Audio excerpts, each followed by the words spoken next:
l'affaire du contre-amiral Fouda continue à faire des vagues. Au milieu de la semaine, on a encore eu des audios qui sont sortis.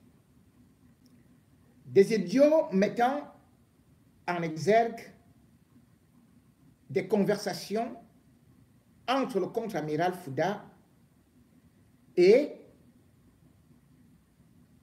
le célèbre Mbapou. Même si Mbapou a fait une sortie pour essayer de démentir et pour essayer de nous convaincre que ces audios-là n'étaient pas authentiques, qu'on aurait dû imiter sa voix, mais ça laisse des interrogations. D'abord, d'où sortent ces audios? Ces audios, faut-il le dire, sortent des laboratoires, non seulement de la gendarmerie, mais aussi du tribunal militaire. Ces audios étaient dans le téléphone de Mbapou. De toutes les façons, au premier audio. Là-bas, on a demandé qu'il donne son téléphone. Pas qu'il donne, on a arraché son téléphone. Il est encore là-bas. Mais cependant, derrière ce téléphone, ils ont trouvé des éléments beaucoup compromettants qui ont parlé. Je vais vous remettre l'audio, la conversation, qu'il est supposé que le contre-amiral Fouda, bras droit de Paul Biya, je vous rappelle qu'il est le seul qui partage le même bureau que Paul Biya au 3e étage. Que dans une première déclaration, il avait déjà dit que le président ne vient plus au bureau et que c'est lui qui travaille. Ce qui était une information vraie. Nous avons recoupé. Et d'ailleurs, à plusieurs reprises ici, j'ai dit que Paul Biya n'arrive pas au bureau. Ou plutôt ne vient plus au bureau. Donc l'audio ne peut pas être inventé. Et d'ailleurs, Mbapou n'a jamais nié qu'il était en collaboration avec le contre-amiral Fouda. Mais sauf que cet audio a été volé dans son téléphone. Pour quelle fin? Vous allez le comprendre un peu plus tard. Mais pour mettre tout le monde dans le bain, parce que je ne suis pas sûr que tout le monde ait écouté cet audio, qui a été balancé dehors par les enquêteurs. Et puis, le deuxième que vous allez écouter est juste un Mbapou qui cherche à vouloir arrondir les angles pour sauver le soldat contre-amiral Fouda. Écoutons d'abord leur conversation.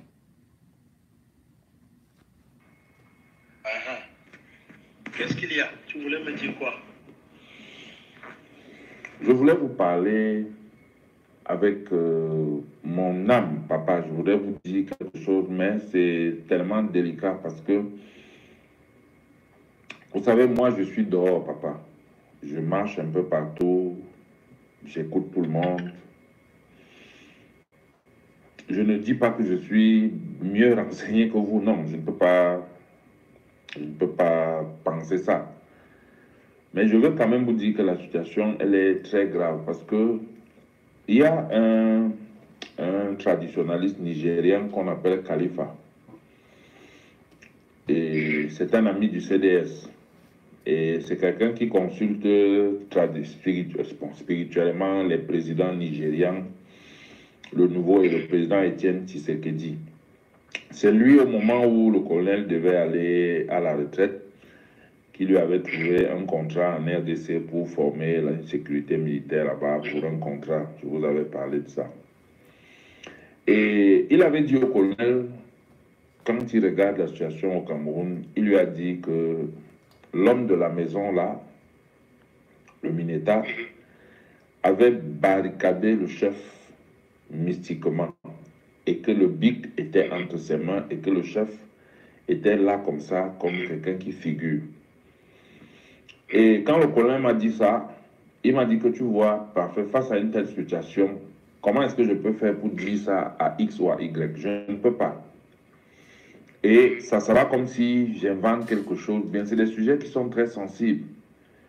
Et il lui a dit que même le remaniement ne sera pas de sitôt parce que ce que lui voit, ce n'est pas la même chose. Et il lui a dit qu'en France, en Inde et à Dubaï, il avait beaucoup de personnes qu'il avait missionnées pour rencontrer des puissants marabouts. Et vous voyez aujourd'hui, papa, quand même, ça se voit que c'est ça. Bon, moi, c'est ce que je voulais vous dire, papa. Je voulais vous parler avec mon cœur pour vous dire que la situation... Et je pense qu'ils veulent même vous atteindre. Vous êtes aujourd'hui la seule personne qui fait ombrage à leur dessein funeste, à ce qu'ils veulent. Parce que il a pris un Nanga qui était dans son cabinet, qui était particulièrement comme son particulier. Et puis, M. Mesmer, le colonel Lundo, c'est toujours entre eux et tout ça. Bon. Et vous voyez, même sur le plan de l'équilibre régional, ça fait deux personnes du centre qui sont un et le patron, l'autre est l'adjoint. Bon. Donc, voilà, mon général, c'est un peu ça. J'ai compris. Bon, moi je vois les choses comme toi, mais tout ce que je peux dire, c'est que la situation est compliquée quand même à notre niveau là. Oui, papa. Pour le moment, c'est ça. Mais bon, on verra. On a vu ce qui s'est passé ailleurs. Oui, oui. Donc, on verra. D'accord, papa. On verra. Mais moi-même, je suis un peu, ce soir, je suis déçu. Peut-être pas déçu du chef, mais déçu de ces personnes-là qui l'entourent. Effectivement, et qui, papa. malheureusement, ne lui donnent pas le bon conseil. Mais papa, c'est vous qui êtes là pour lui donner des conseils aussi. Bon, mais il n'est pas tenu de suivre. S'il veut, il suit. S'il veut, il ne suit pas moi. Il fait tellement confiance en ces gens. Il a tellement confiance en ces gens. Le chef est tellement...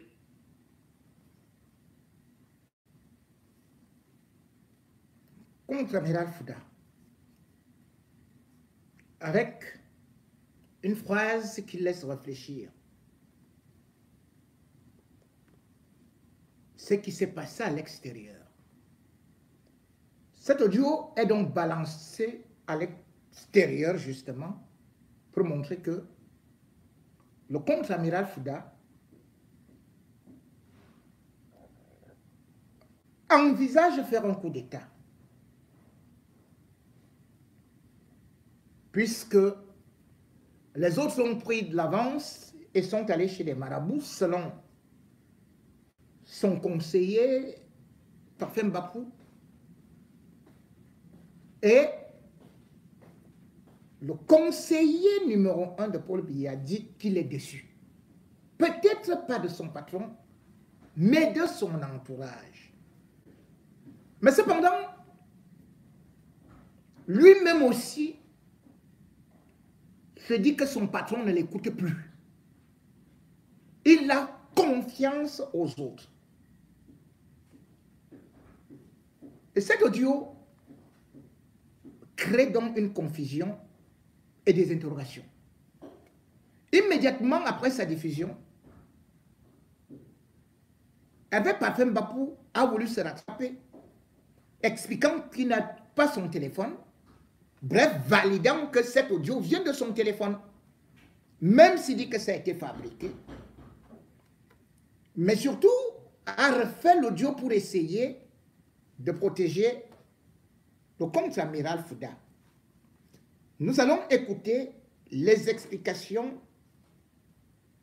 cette fois-ci, de Hervé Parfait Mbapou.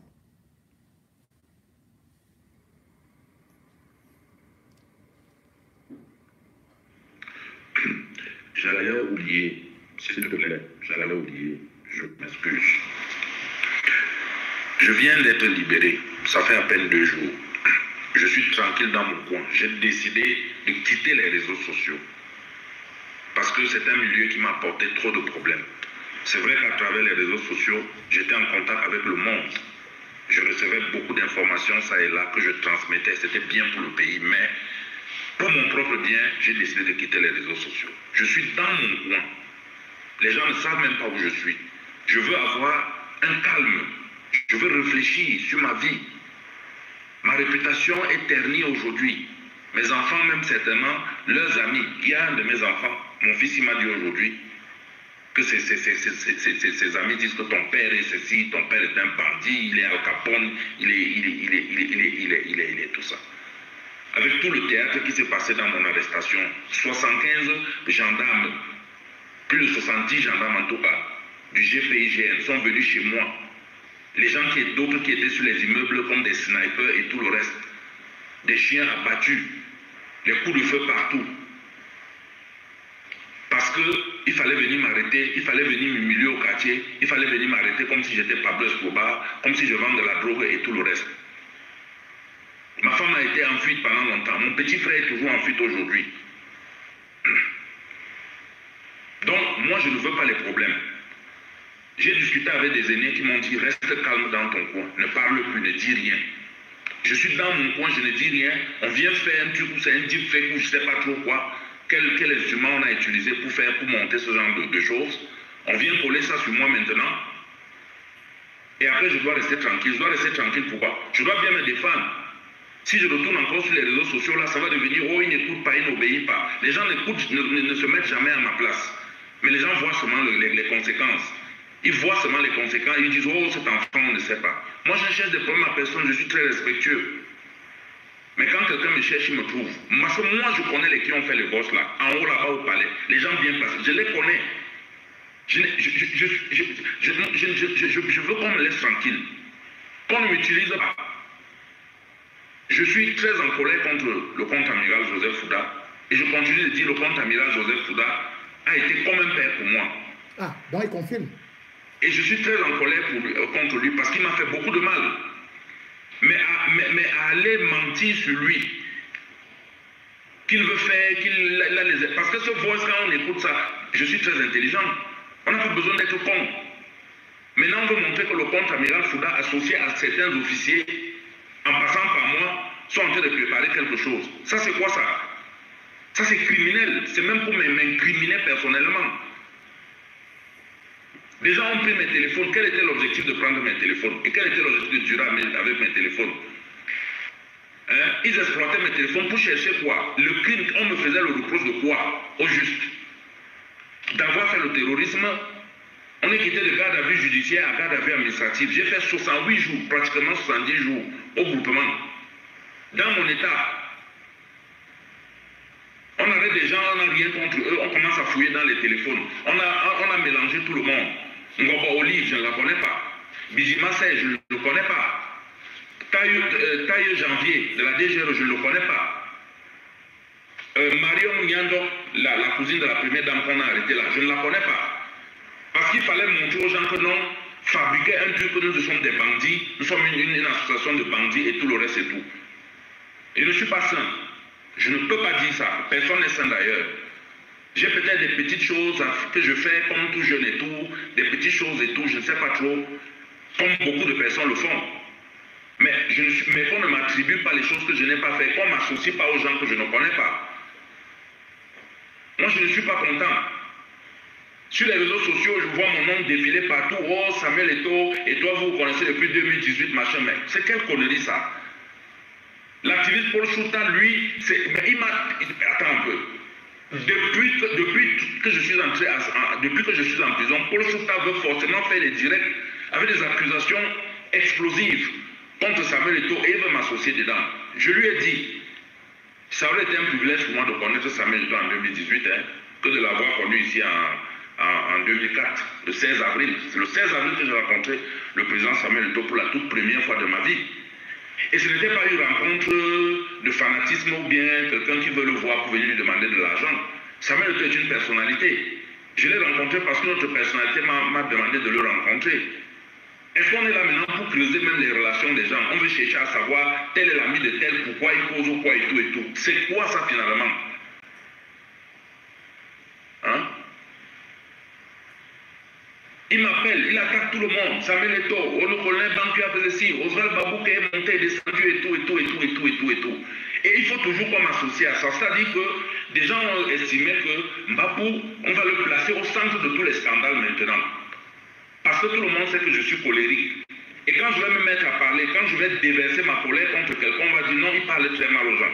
Mais là, personne ne voit pour le moment comment on est en train de me provoquer. Comment on est en train de me provoquer? À quel moment ai-je eu une telle conversation avec Amot? C'était quand? Je n'ai jamais eu une telle conversation avec lui. C'était quand? J'ai parlé de ça avec lui quand? Mais Amot et moi, quand on s'appelle, je ne sais même pas, nous parlons des réseaux sociaux, du pays et tout, et tout, et tout, et tout. C'est quelqu'un qui soutient sur le président de la République. Même s'il a décidé de ne plus s'exposer sur les réseaux sociaux parce qu'il a été tellement déçu pour deux, trois choses. Quand lui et moi on a parlé de je ne sais pas qui fait quoi ou qui fait quoi, c'était quand, c'était où? Ça, c'est des montages. Et c'est des montages qui sont bien ciblés. Ce sont des experts qui sont dans un laboratoire, qui sont en train de faire ça. Peut-être c'est des gens qu'on paie en Europe. On leur dit faites ceci, faites ces montages, faites ces montages. Parce qu'on met Amot dans une telle conversation, en fait, c'est pour faire le lien avec Samuel Eto'o. Puisqu'on fait le lien avec Samuel Eto'o et moi depuis 2018. Il y a des officines qui sont décidées à détruire aussi Samuel Eto'o. Et il faut que ça passe par moi. Moi, je juge Samuel Eto'o sur ce que j'ai vu de lui, sur nos conversations, sur son comportement et tout. Je ne peux pas juger quelqu'un sur la base de ce qu'on dit. Je l'ai fait hier. Je l'ai fait hier. Et je ne portais pas Samuel Eto'o dans mon cœur. Hein. Mais j'ai dû parler avec lui parce que c'est quand tu parles avec quelqu'un que tu sais, on juge des gens sans les avoir connus, sans les avoir approchés. Bon, allez. Samuel Eto'o est allez, on arrête d'abord la talakou sur Samuel Eto'o. Ici, il a dit que c'est un deepfake qui lui a été attribué. Mais il dit que c'est fait en Europe. Pourtant, l'affaire de coup d'État ne date pas d'aujourd'hui. Et ça ne vient pas d'Europe. Le contre-amiral Fouda, l'année dernière,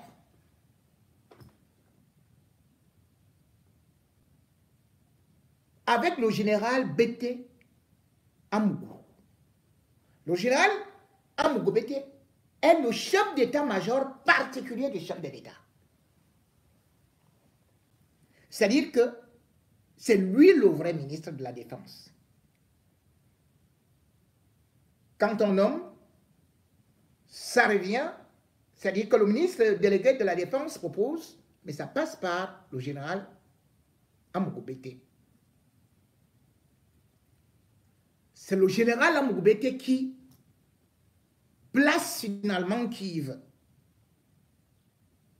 Dans l'audio qu'on avait d'abord diffusé, le général Amougou Bété, on découvre que c'est grâce au contre-amiral Fouda qu'il a été nommé. Donc ils peuvent bien placer leur argent autour des biens. Mais ce qui est inquiétant, c'est que justement aujourd'hui, cet audio vient confirmer déjà ce qui circule au palais. Et ce sont les diplomates étrangers accrédités au Cameroun qui avaient dû saisir Paul Biya. Parce qu'un rapport fait par le colonel Ekanga,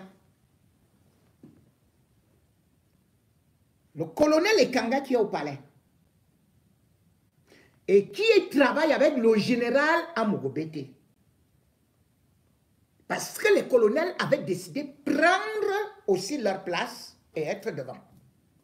C'est lui qui a fait un rapport détaillé pour dire que le contre-amiral Fouda et le général Bété voulaient préparer une attaque au niveau du palais.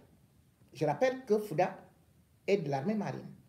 Mais que le général Bété Amougou est de l'armée de l'air. Dans le rapport, le colonel Ekanga dit que le général Amougou Bété a vendu les codes, les passe-codes aériens de l'État du Cameroun à des terroristes étrangers. Et que ces terroristes étrangers vont bombarder le palais de l'unité avec des chasseurs et des drones. Ce qui va faire bondir Paul Biya, qui ne comprend pas ce que c'est. Il va demander des enquêtes indépendantes jusqu'à ce que finalement le dossier sera un peu mis de côté. Mais là, il y a déjà un projet de coup d'État qui est annoncé. Dans ce projet, les colonels qui travaillent à la fois avec Fouda, avec Amougou Bété, et aussi celui qui travaille avec Aïvo, décide de chasser les doyens. Donc, Evilando, c'est l'adjoint du général Aïvo. Il est dans le coup. De l'autre côté, Fouda travaille avec le colonel Mbek. Et il est dans le coup. Amougou Bété travaille, le général Amougou Bété travaille avec le colonel Ekanga. Le colonel Ekanga est dans le coup. Donc, ceux qui sont au-dessus, ils ne sont pas au courant. Et pour les affaiblir encore, le même colonel Ekanga va faire un autre rapport.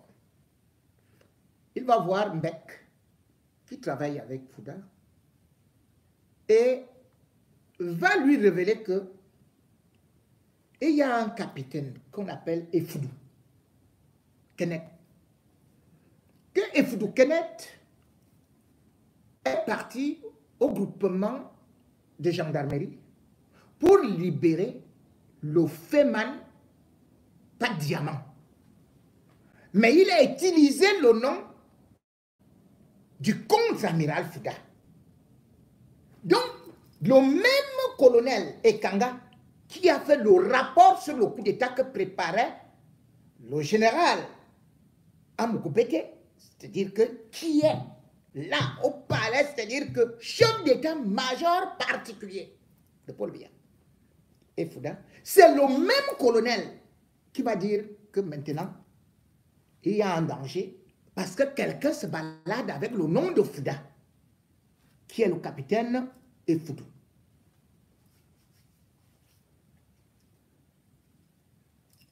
On saisit le général Amougou Bété. Quand même. Et tu as un élément, le capitaine, qui se balade avec mon nom.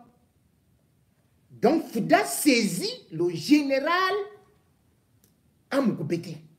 Il y a un de tes éléments qui se balade avec mon nom, qui va libérer les gens, qui escroque des gens, qui agit à mon nom. Et cet élément, c'est le capitaine Efoudou Kenneth. Tout ça, c'est au palais. Hein? Tout ce monde la vie au palais. Hein? Parce que je vais vous décrire plus tard le palais, comment c'est disposé. Le général Amougou Bété reçoit la patate chaude. Mais hiérarchiquement, il ne peut pas donner la demande d'explication à un capitaine.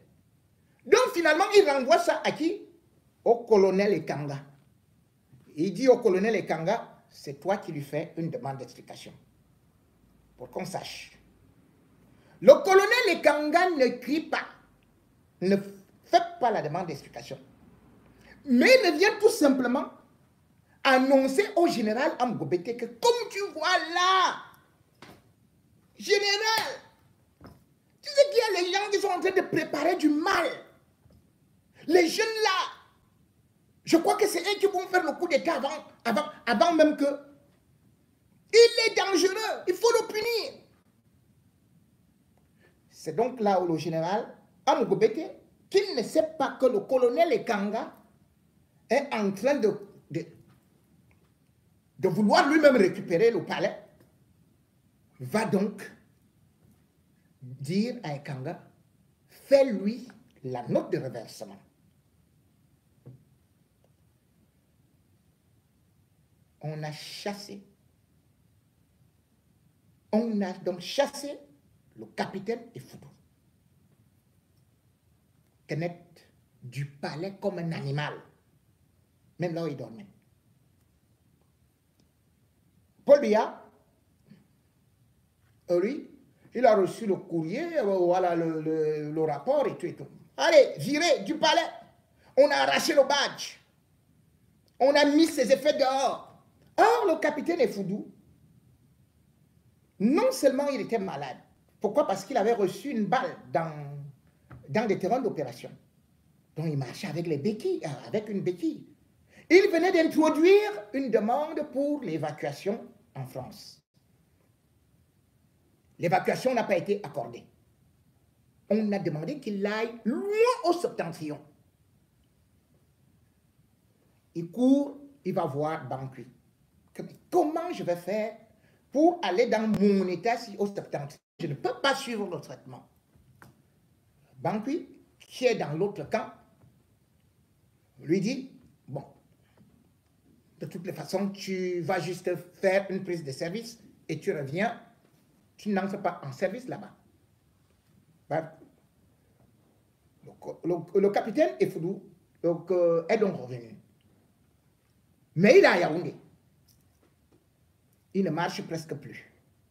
Il a tout fait. Mais cependant, comme il est de l'Est du pays,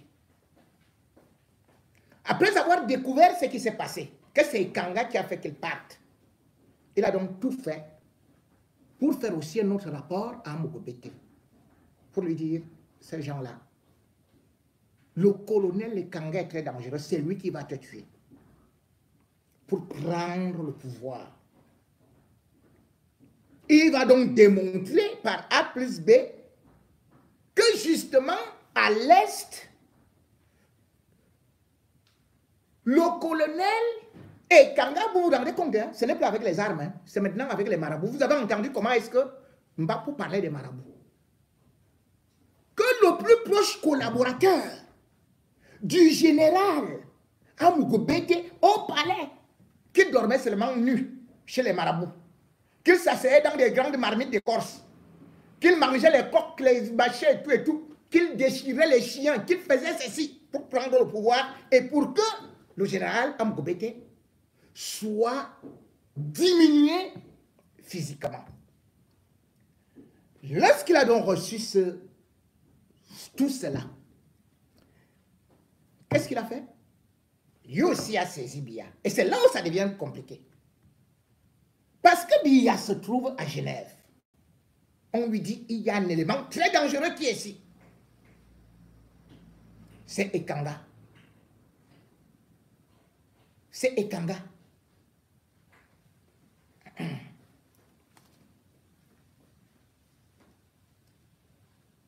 Donc on a reversé cet Ekanga. On l'a aussi chassé. Le décret a été signé de Genève le 10 août 2024. Le palais est donc encerclé actuellement par des luttes mystiques et aussi une odeur de coup d'État. Parce que le même Ekanga,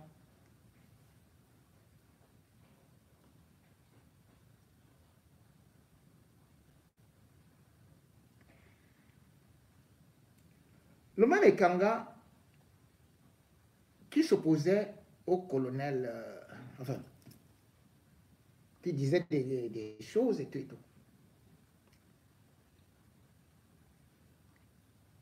Dans leur optique de coup d'État,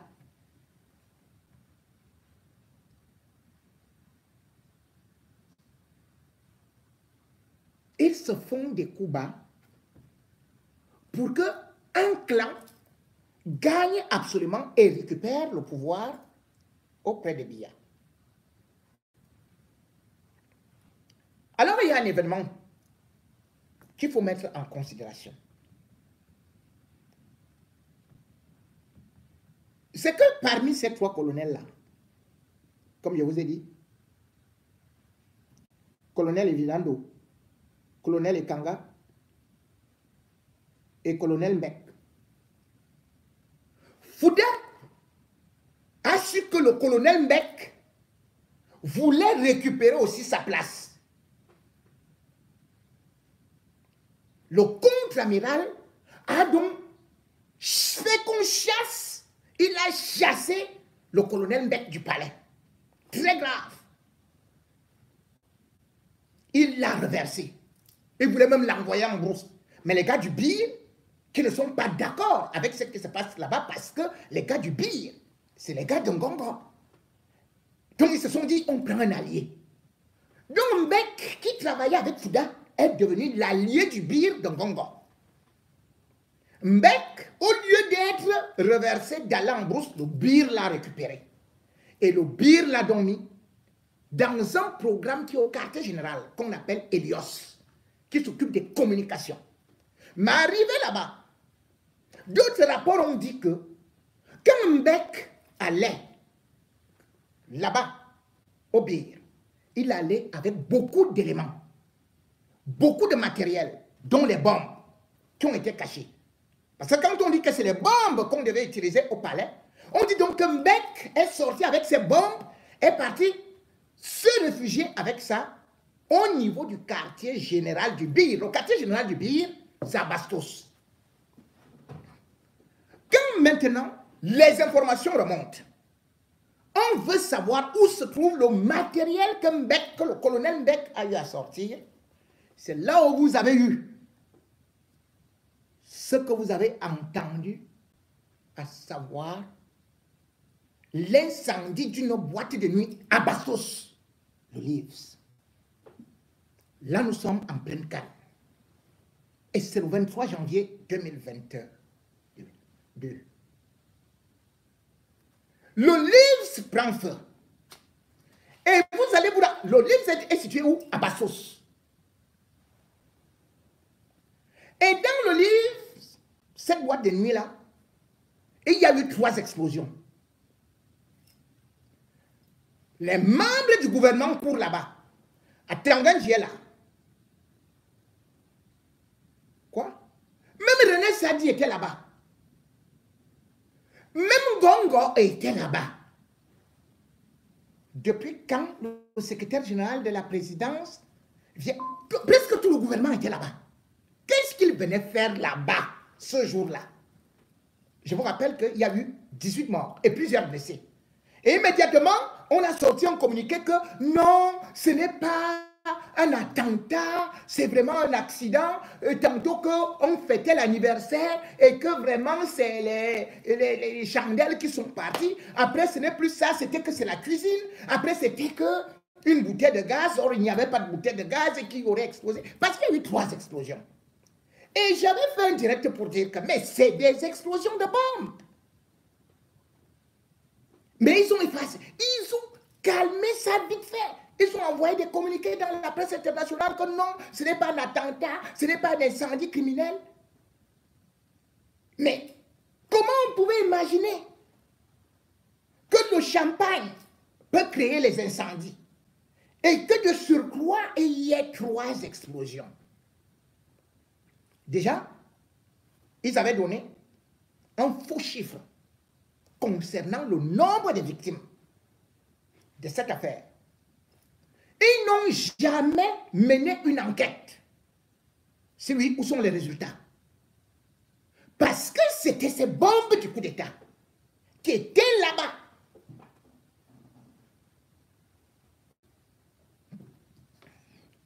Mais ce qui est plus grave, c'est qu'après cet attentat, et comme ils sont dans ce qu'ils appellent vraiment des bagarres jusqu'à l'extrémité, ils sont allés plusieurs fois maintenant jusque dans le bureau de Biya. Rappelez-vous qu'il n'y a pas très longtemps, on vous apprenait que le bureau de Mwanda Yolo, le directeur du cabinet civil, a été cambriolé. Ce qui est faux, puisque c'était le bureau de Biya lui-même. Et même si c'est le bureau de Mwanda Yolo, comment était-ce possible que les gens atteignent la tour? Je vous rappelle que les gens qui sont au palais, qui travaillent au palais, eux-mêmes pour arriver, c'est-à-dire que le premier contrôle, c'est déjà vers... c'est la GP, qui est du côté de Montfermeil.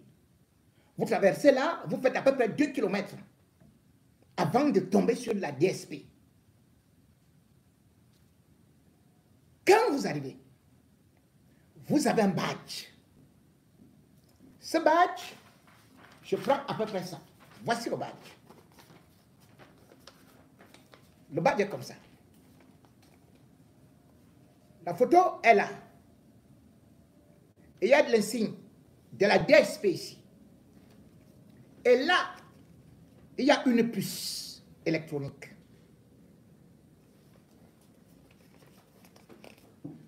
Je vous explique à peu près les entrées.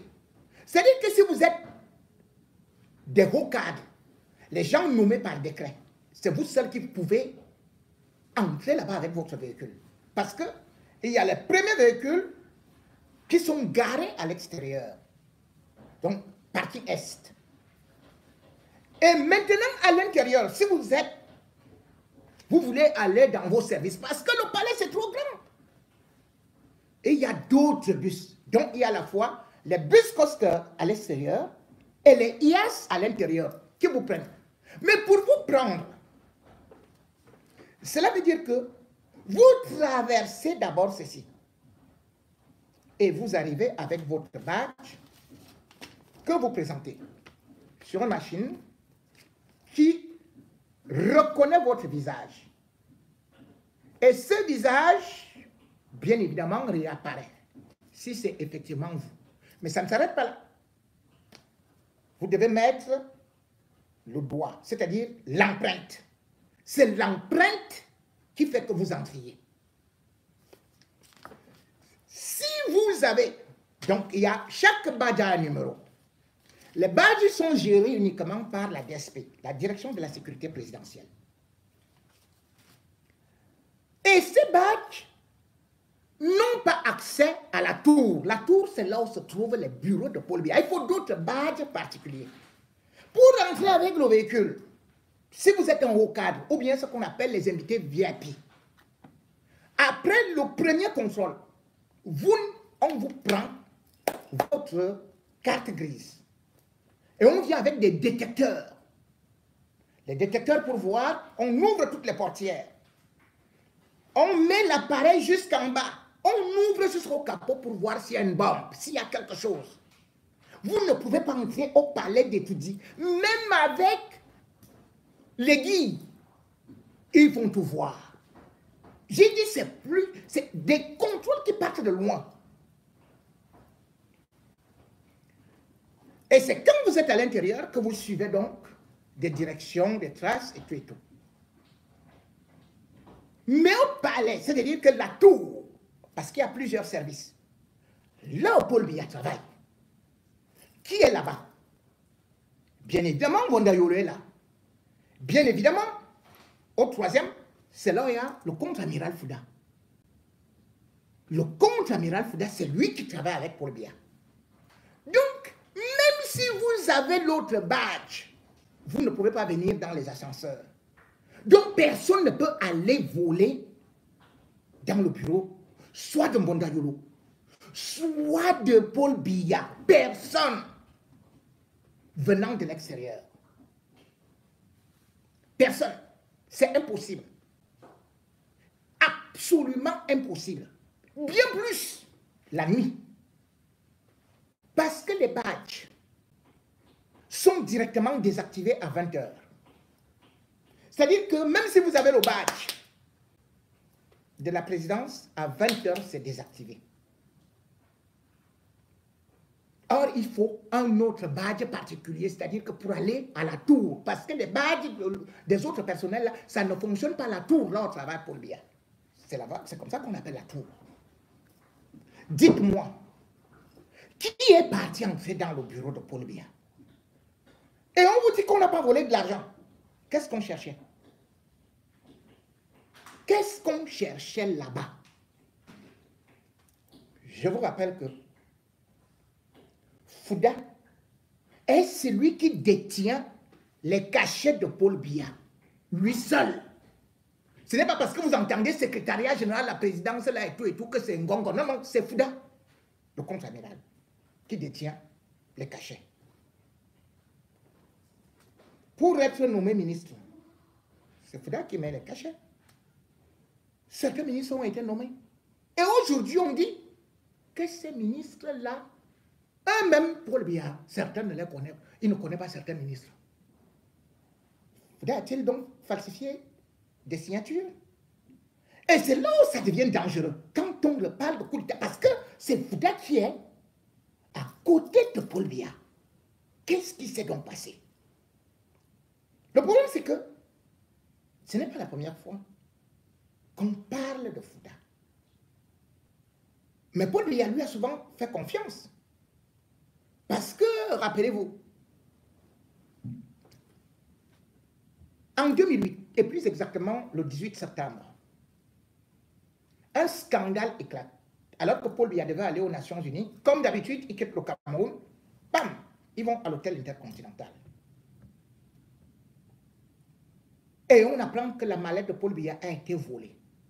On commence à citer le nom du contre-amiral Fouda. Comment ça?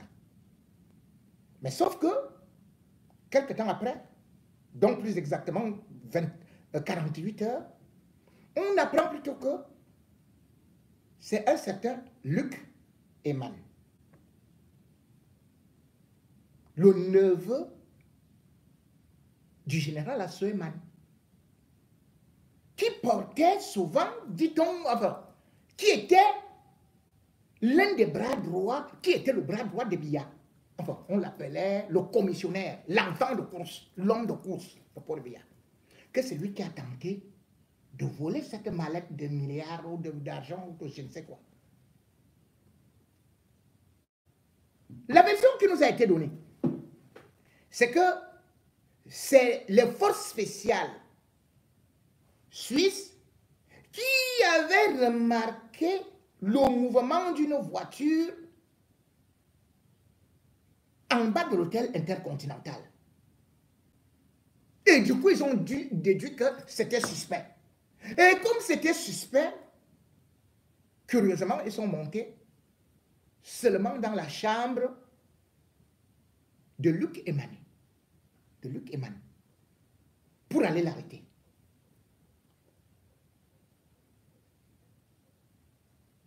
Il était revenu, on est revenu avec lui au Cameroun Dardar.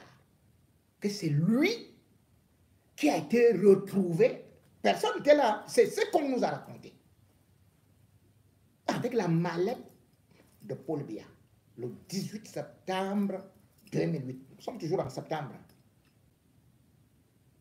On le met en cellule, dans une cellule spéciale au palais. Puis on le transfère à Kondengui. Il est condamné à 12 mois de prison en septembre 2009. Cette histoire va faire tilt. Parce que lui va nier. Qui a donc voulu voler la mallette de Paul Biya? Une chose est sûre, c'est que en décembre 2008, Luc Eman, qui était le neveu de Paul Biya. Parce que Asueman avait donné Luc Eman comme son fils à Paul Biya. Il avait à peine le CPE, mais il était devenu son garçon de course. On l'a mis à Kondengui. Il a été révoqué. Il est devenu presque comme un fou. Il joue dans un tournoi qu'on appelle souvent Pina Foot, quelque chose comme ça. On ne sait pas ce qu'il est devenu. Parce que quand vous voulez qu'il devienne fou complètement, parlez-lui tout simplement de Paul Biya. Dès qu'il entend Paul Biya, c'est comme si on lui a coupé la tête. Dès qu'il l'entend, seulement est tout dit. C'est très grave. Donc, Fouda avait échappé à cette histoire-là. Le gars a été révoqué. On ne connaissait pas Fouda. La seule fois qu'on avait encore entendu parler de lui, c'était le 14 avril 2015. Lorsque son fils, William Fouda, avait été assassiné. Il était sergent-chef, commando, au palais. Et son corps avait été retrouvé derrière la boulangerie Acropole, vers les rails. Les oreilles tailladées, les doigts tailladés, bref, c'était un crime horrible. À cette époque, on avait parlé de vengeance, des affaires qui n'avaient pas très bien marché et on voulait punir Fouda par rapport à ce qu'il avait fait, à ce qu'il aurait promis, aux affaires. Mais Biya lui a toujours gardé cette confiance. Mais là maintenant, avec cette affaire, non seulement Biya fait que tout le monde, enfin Chantal, a mis de la pression, mais les éléments qui sont en train de sortir peuvent nuire beaucoup au contre-amiral Fouda par rapport à ce projet de coup d'État. Parce que aujourd'hui, c'est une affaire de haute trahison. Parce que le contre-amiral Fouda, contrairement à Eman ou bien encore à Roger Montazé, qui était dans la famille de Jean Irène et qui était son aide de camp, le contre-amiral Fouda n'est pas de la famille de Biya, mais c'est presque le fils de Biya. Parce que Biya va l'adopter comment? C'est que le contre-amiral habitait derrière l'église de Mbongbi. Vous voyez là où vous voyez une petite chapelle là, voilà. C'est là-bas où il y avait sa famille, la maison familiale. C'est pour ça d'ailleurs que vous avez pu voir que son homme de main, Thirindo Ndong, avec qui il a travaillé et qui est mort, lui aussi c'est un gars de Tambafia. Donc parce que derrière l'église là, c'est directement Itambafia. C'est là où Thierry Fouda habitait. Mais cependant, il partait faire, parce que Biya était Premier ministre à l'époque, il jouait au tennis club. Fouda, Joseph, était ramasseur de balles. Et un jour, il va donc rencontrer l'ex-première dame, Feu Jeanne Biya, qui vient faire ses courses en Mbongbi. Et quand il la voit, il court, il dit, oh maman, et tout, je peux t'aider à porter ceci, cela. Parce que Jeanne Irène était très simple. Elle pouvait aller n'importe où. Elle n'avait pas besoin de garde du corps. Elle n'avait besoin de rien. C'était la femme du peuple. C'est comme ça qu'il aide Jeanne Irène à mettre les bagages derrière la malle arrière. Et Jeanne Irène veut lui donner de l'argent. Elle dit, non, non, non, maman, je suis souvent avec papa là-bas au tennis club, nous ramassons les balles de tennis et tout. Voilà. Et elle lui dit, tu fais quoi? Elle dit, non, je viens d'avoir le bac, mais bon, je n'ai pas les moyens, je ne sais pas ce que je vais faire, je ne sais pas ce que je vais poursuivre. C'est comme ça que Jeanne Irène demande à Joseph Fouda de monter dans la voiture. Il monte et ils arrivent au palais. C'est comme ça que Jeanne Irène présente, non pas au palais, ils arrivent à la maison. C'est comme ça que Jeanne Irène présente à Biya que, mais voilà un fils. Mais il ne fait que ramasser les balles là-bas, vous ne vous occupez même pas et tout et tout et tout. C'est là où Biya dit que, mais voilà, moi je ne le connaissais pas et tout et tout. Voilà comment Fouda devient le fils adoptif. Et de ce fils adoptif, Jeanne va proposer qu'il aille faire de la médecine. C'est ce que Fouda voulait. Il voulait aller faire de la médecine. Que si on pouvait l'aider. Et c'est là où Biya dit, mais quelle médecine? Tu vois, il est grand, il peut faire l'armée. Et dans 5 mois, il y aura un recrutement au Maroc pour aller dans l'école royale de l'armée royale au Maroc. C'est mieux qu'il aille là-bas. Fouda, en ce temps, vient faire des petits jobs à la maison en attendant les 5 mois. Et quand c'est arrivé, c'est comme ça que Fouda va au Maroc. Quand il revient du Maroc, Paul Biya est déjà président de la République. Et Fouda va regagner la direction de la sécurité présidentielle. Et c'est dans les couloirs qu'il rencontre encore Jeanne Irène. Qui lui dit, mais tu es revenu? Elle dit, oui, maman, je suis déjà là, et tout, et tout, et tout. C'est comme ça que Jeanne Irène récupère à nouveau Fouda. Va avec lui chez Biya. Et dit, il faut travailler avec ton fils. Biya prend donc Joseph Fouda.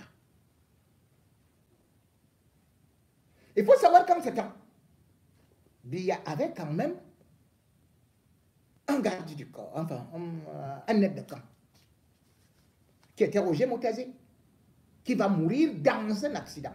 Je ne vais pas revenir dans les conditions de cet accident. Mais cependant, dans cet accident, on a souvent donné plusieurs versions. Mais il y a quelqu'un qui était avec lui dans la voiture. Quand il est mort, quand il a fait cet accident, on dit que c'est un rétroviseur qui est entré dans son crâne. Mais celui qui l'accompagnait, c'est celui dont on a parlé, qu'il est aussi le frère de Jean-Jacques Fouda, le colonel Motogo. Le colonel Motogo était dans la voiture. Il était dans la voiture de Roger Motazé.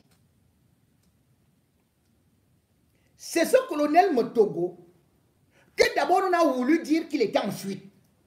Que c'est lui qui imitait, qui était le faux contre l'amiral Fouda, mais qui en fait est son ami d'enfance depuis fort longtemps. Et qui, parce qu'il est de ce côté vers la Mofouakon aussi là-bas. Parce qu'il faut savoir que Fouda, ça peut être même pas ce que ça peut. C'est aussi un de mes frères. Il est de la Mofouakon. Comment mon Belinga, hein? Et plus précisément de Bingala. Donc il n'est pas boulot. Il n'est pas boulot. Donc c'est là où il est resté lorsque justement Roger Motazé meurt. Eh bien Fouda va prendre le relais, d'autant plus que par la suite, il va gravir encore mieux quand l'autre fils de Biya, Luc Emané, sera jeté en prison. Fouda devient donc le porteur de la mallette. Paul Biya, son téléphone satellite, c'est Fouda qui gère ça. Il a les codes. Donc vous comprenez? Tous les courriers confidentiels de Paul Biya, c'est Fouda. Les nominations c'est Fouda. Donc, Fouda va monter en grade, puisque il va se retrouver, parce que partout où il n'y a pas, il est capitaine de vaisseau, quand il est nommé. Capitaine de vaisseau, c'est l'équivalent de commandant dans l'armée de terre, parce que lui, il est de l'armée marine. pour monter donc en grade, Biya va le nommer, je crois, en mars 2011. Il fait de lui contre-amiral. Parce qu'à l'époque, on n'avait qu'un vice-amiral. Ce vice-amiral-là, il n'y avait pas les officiers. Non, non. Il n'y avait qu'un vice-amiral issu de l'armée marine. Mais Fouda, quand il est nommé par Biya, les gens vont d'ailleurs bavarder. Et c'est pour ça d'ailleurs que Ekanga, le colonel Ekanga, insultait Fouda en disant que voilà quelqu'un qui n'a pas fait l'école, il n'a pas les diplômes et tout. C'est vrai qu'on dit que Fouda aurait fait Saint-Cyr. Mais surtout, on connaît son parcours au niveau du Maroc.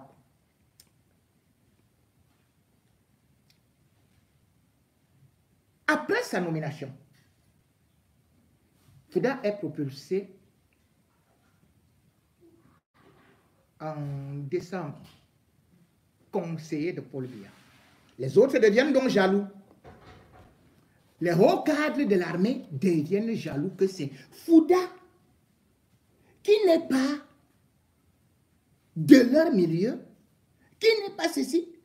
C'est lui qui devient le conseiller spécial de Paul Biya, alors que le vice-amiral qui était là en Ouangali, lui, on aurait pu le choisir. Et d'ailleurs, d'autres vont même faire des SMS qui vont partager partout dans l'armée pour mettre les pédales, les bâtons dans les roues de Fouda. Mais on va attribuer cela à Jean-Pierre Sola. Parce que je crois que les contre-amiraux que Paul Biya avait nommés, Sola, Jean Mandoua et Djokan Pierre. Bref, Fouda n'est resté là que parce que Paul Biya, au regard de Jean-Irène Biya, qui lui avait confié cet enfant, il n'aimait pas de l'argent, il était humble, il est effacé, il ne parle pas. Et ça, c'est vrai, on n'a pas souvent entendu Fouda dans les scandales. Mais dans cette affaire de Mbapou,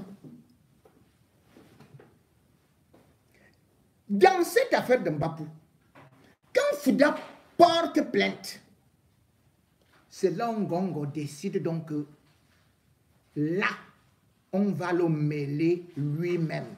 Et avec la confiscation des téléphones de Mbapou, on savait qu'on va trouver des choses dedans et on va les balancer dehors. Parce que quand l'affaire va à la gendarmerie, ce que Fouda savait pourtant, mais il commet cette erreur. C'est que à la gendarmerie c'est qui? C'est Otoulou. Otoulou ne prend des ordres qu'auprès de Fouda. Et lorsque... non, auprès de Ngongo. Et toujours aussi au niveau de là-bas, vous avez le SEG, Galax et Toga. Qui a fait nommer Galax et Toga? C'est Ngongo. Et Galax et Toga donne les ordres à qui? Au lieutenant-colonel qui est chargé de l'enquête.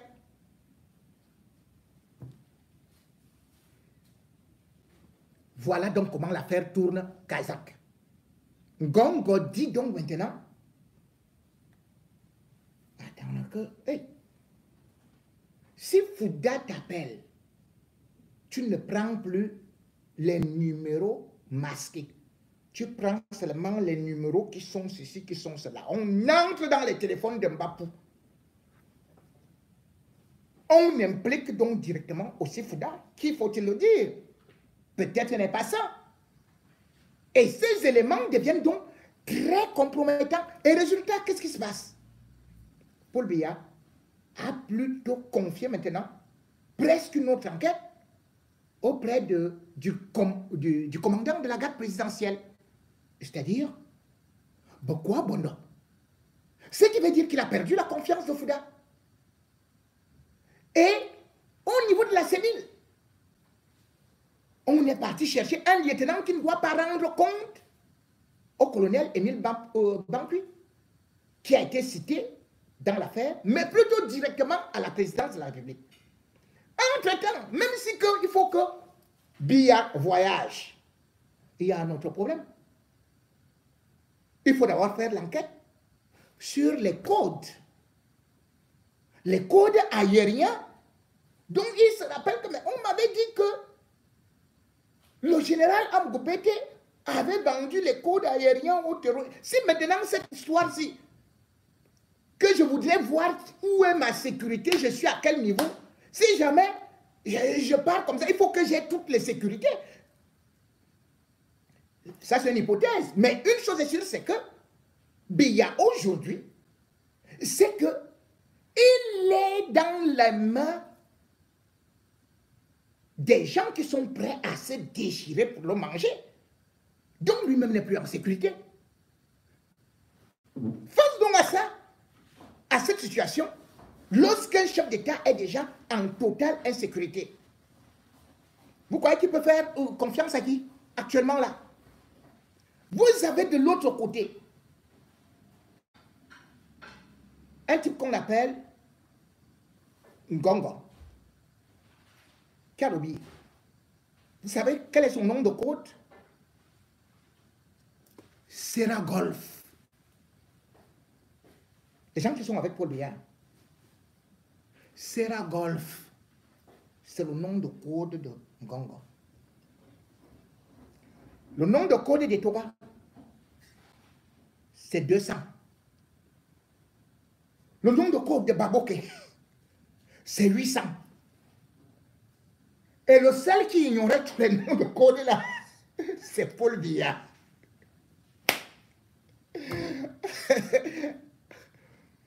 Mais entre-temps, dans le téléphone de la nièce de Chantal Biya,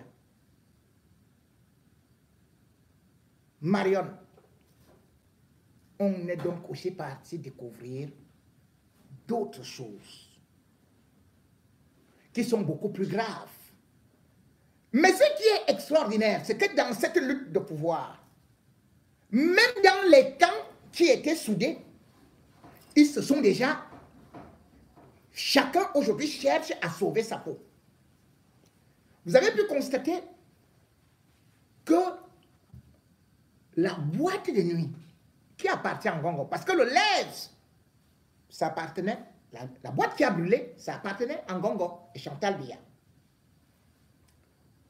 Et vous voyez maintenant que la boîte de nuit qui appartient aussi, enfin, le cabaret, machin, qui appartient, le Famous, qui appartient à Ngongo et Eran Moïse.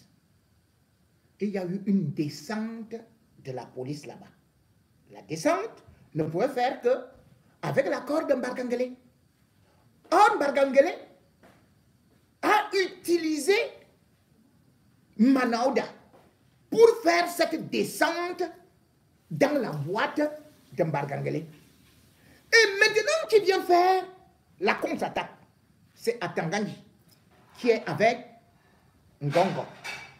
Atanganji a donc écrit une lettre pour dire au ministre Manaouda de ne plus jamais tenter. C'est presque une insolence. C'est une lettre qui peut être faite par un chef du gouvernement ou bien par un chef de l'État, puisque Atanganji n'est pas Premier ministre. Mais regardez sa lettre qu'il a écrite. Et vous allez savoir pourquoi est-ce qu'il écrit cette lettre-là.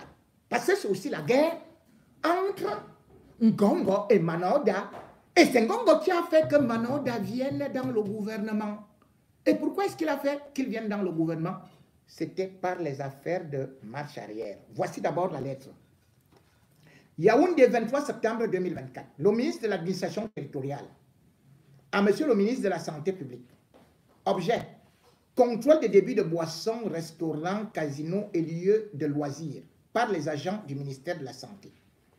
Malgré les multiples rappels à l'ordre des autorités administratives, il m'est revenu que vos collaborateurs effectuent encore des descentes dites inopinées sur le terrain pour empêcher la consommation des chichas dans les débits de boissons, restaurants, casinos et les lieux de loisirs. Plus grave, Ces contrôles se font avec le concours des forces de maintien de l'ordre sans en référer au gouverneur, préfet et sous-préfet chargés du maintien de l'ordre et de l'encadrement des missions de contrôle dans leurs unités de commandement respectives.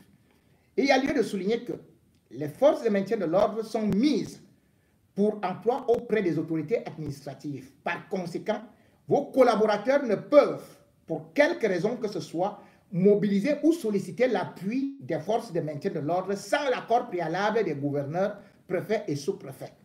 Vous vous rendez compte? Donc, c'est le préfet, c'est le gouverneur qui est au-dessus du ministre, et puis c'est le préfet qui commande la police. Il ne va pas parler de Mbargangele, hein. C'est Mbargangele qui commande la police. Si quelqu'un a sollicité Mbargangele que je veux la police, mais Mbargangele envoie la police. Par ailleurs, la consommation de drogues et autres substances psychotropes en milieu scolaire et en tout autre milieu a déjà fait l'objet d'un examen scrupuleux lors des conférences de gouverneurs des régions. Des mesures idoines ont du reste été prescrites pour enrayer ce phénomène tout en évitant des dérapages et des abus. Tenant compte du fait que les contrôles décriés et effectués par vos collaborateurs perturbent sérieusement la quiétude des populations et sont susceptibles de provoquer de graves troubles à l'ordre public, les gouverneurs des régions ont été instruits ce jour d'y mettre définitivement un terme. Signé Atanganji.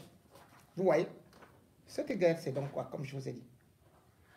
Atanganji prend position derrière Ngongo. Et pourquoi Ngongo réunit aujourd'hui? Pourquoi il réunit Manaoda? Manaoda, juste quand il y a l'affaire du Covid, lorsqu'il est auditionné, il va dire qu'il n'a fait que respecter les instructions de Ngongo. Donc, Ngongo dit, il m'a trahi, il n'a pas voulu assumer, je vais donc faire qu'il saute. Or, jusqu'à présent, il n'y a pas de remaniement alors que Ngongo a demandé qu'il saute.